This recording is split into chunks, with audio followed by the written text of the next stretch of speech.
Hello, my name's Jai Matthews, and welcome to Algebra Essentials. In this first and probably last episode, we'll be looking at none other than one-step equations. So, now before we go into them, I just want to explain that these are incredibly complex. They're very difficult to solve.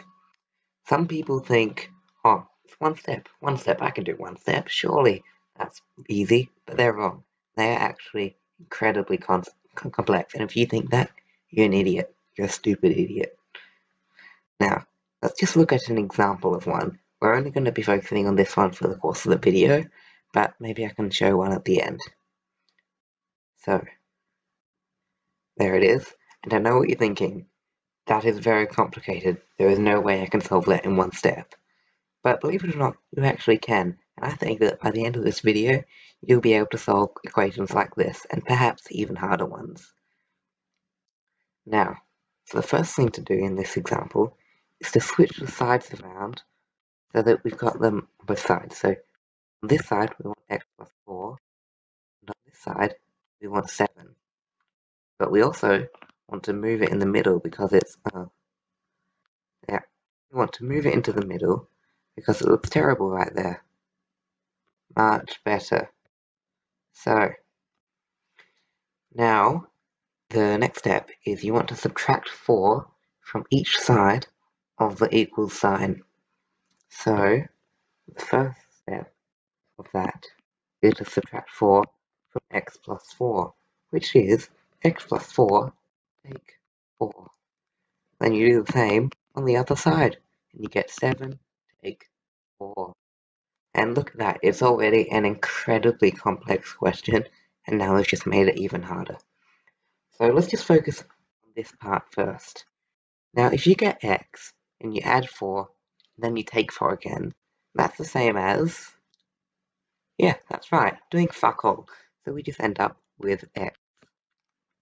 And now, we need to solve for 7 take 4, which is actually easier said than done. So although algebra is all about expanding and factorizing and doing all sorts of uh, things like that, sometimes you need to do a bit of arithmetic, and this is one of those examples. Now, because algebra is more about the process of systematically solving a question, and less about the individual operations, it's okay for times like this to use a calculator. So if you don't know, if there's a really difficult thing you need to solve, like the square root of 9, or 88 divided by 11, or 7 take 4, then you can use a calculator. So let's just see if we can snap a calculator on the screen to help us solve this. So you're going to want to open the Start menu and start typing in calculator. So you can do that by pressing the keys on the keyboard of your computer, or if you don't have that, you can actually bring up a touch keyboard using the button down here. There we are, the calculator has now been brought up. So you'll notice that there's a bunch of buttons on the calculator, so you need to press these in order to be able to make the equation appear up there. Now you don't actually need the entire equation just there, because you just need this part of it here. So we can do that now. So you notice there's a button here that says 7, so we're going to press that. There we are, and it appears up there. Now we need to try and find the subtract symbol, which is just there. So you do the same thing there, you click it, and there we are, it shows up there. Now the final thing you need to do is find the number 4. Now you notice that the 4 here looks a bit different from the 4 there, as the top isn't closed. Well, there's actually multiple different ways to write a 4, so this one's actually still fine. So once you click that, there we are, it shows up 7 take 4. Now, here's actually the complicated bit. You need to click the equals sign. So to find that, it's actually the one in the bottom right here, the equals sign. Now, clicking it is also quite complicated. So what you want to do is you want to get your finger and you want to make it hover over the mouse pad, the trackpad as some people call it. Then, if you're feeling a bit unstable, you can use your other hand to help support the hand that was hovering over it, just to give some extra balance to your finger.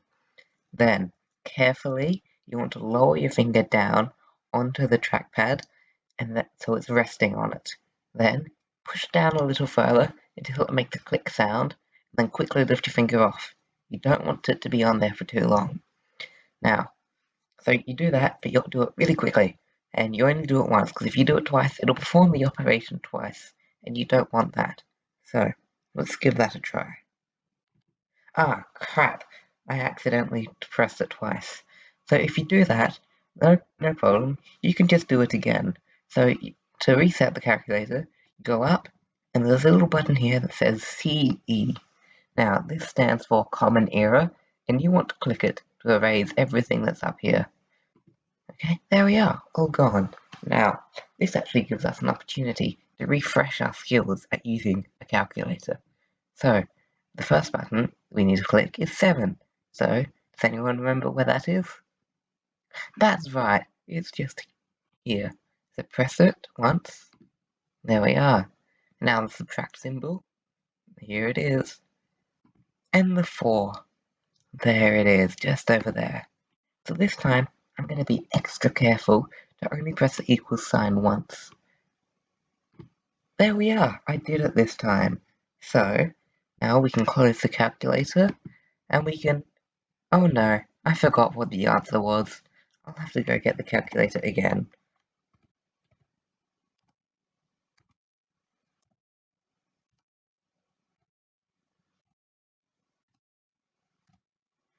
Now, if you can't find it, you're going to have to look through this long list of apps, okay?